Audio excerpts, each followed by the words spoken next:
അള്ളാഹുവിന്റെ പ്രവാചകൻ സല്ലല്ലാഹു അലൈഹി വസല്ലമ തങ്ങൾ പറഞ്ഞു, ഒരു മുഅ്മിനായ മനുഷ്യൻ അവൻ ആനന്ദം കാണേണ്ടത് ഇബാദത്തിലൂടെയാണ്, ഇബാദത്തുകളിലാണ്. ഇബാദത്തിലൂടെ അവൻ ആനന്ദം കാണുക, സന്തോഷം കാണുക.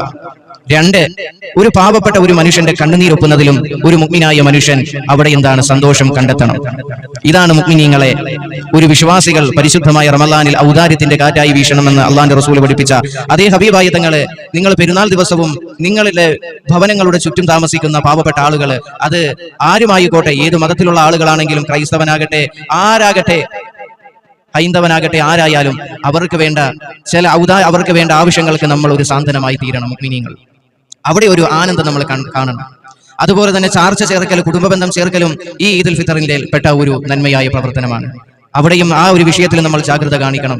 അതുകൊണ്ട് ഇങ്ങനത്തെ ഇബാദത്തുകളായിട്ടുള്ള കാര്യങ്ങളിൽ നമുക്ക് ആനന്ദം കാണാനുള്ള ഒരു ഹൃദയം, ഒരു മനസ്സ് അള്ളാഹു നമുക്ക് നൽകി അനുഗ്രഹിക്കുമാറാകട്ടെ എന്ന് ദുആ ചെയ്തുകൊണ്ട് നിർത്തുന്നു. അസ്സലാമു അലൈക്കും വറഹ്മത്തുള്ളാഹി തഖബ്ബലല്ലാഹു മിന്നാ വമിൻകും. ഈദ് മുബാറക്.